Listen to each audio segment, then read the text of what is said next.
ધ્વનિ ગુજરાતમાં BZ group જેવી જ વધુ એક પોન્ઝી સ્કીમ દ્વારા રોકાણકારોના રૂપિયા ચાઉ થયાના આક્ષેપ લાગ્યા છે। અમદાવાદની યુનિક મર્કન્ટાઇલ ઇન્ડિયા લિમિટેડ નામની કંપનીમાં રોકાણકારોએ ફિક્સ ડિપોઝિટની મુદત પાક્યા છતાં ન આપતા રોકાણકારોએ છેતરપિંડીનો આક્ષેપ કર્યો છે। જામનગરના 30 જેટલા લોકો યુનિક મર્કન્ટાઇલ ઇન્ડિયાની ઓફિસે પહોંચ્યા।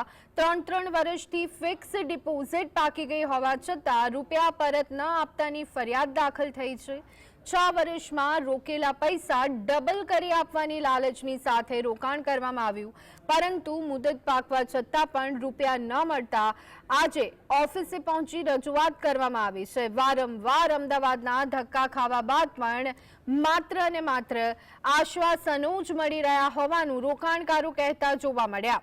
રાજકોટના એ ડિવિઝન પોલીસ મથકે નવેમ્બર મહિનામાં 5,20,000 રૂપિયાની ઠગાઈ આચરવામાં આવી હોવાની ફરિયાદ દાખલ થઈ છે। જામનગરમાં આવેલી યુનિક મર્કન્ટાઇલ ઇન્ડિયાની ઓફિસ બંધ થતા રોકાણકારો આજે અમદાવાદની મુખ્ય ઓફિસે પહોંચ્યા તેમજ રોકાણકારોએ હોબાળો પણ કર્યો હતો।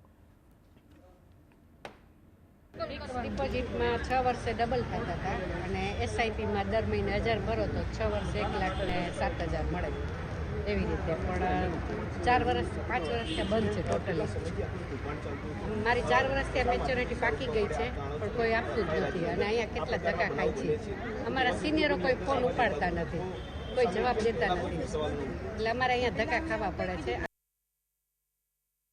15 દિવસે જામનગરથી સવાર વહેલા 4 વાગ્યાના નીકળે છે, 200 જણા આવે છે હર વખત, પણ અહીંયા આવીને કેવું છે કે ઝીરો જ છે। આ લોકો કોઈ મોટા સિનિયર તો કોઈ આવતા જ નથી અને એ લોકોને કેવું સિનિયર છે એટલે એ લોકોને તો પેમેન્ટ નીકળી જ જાય છે એટલે કોઈ આવતા નથી। અમારા જીવને નાના ને બધાને આવવું પડે છે અને અહીંયા ઓફિસમાં કોઈ કાંઈ અમને જવાબ આપતા નથી।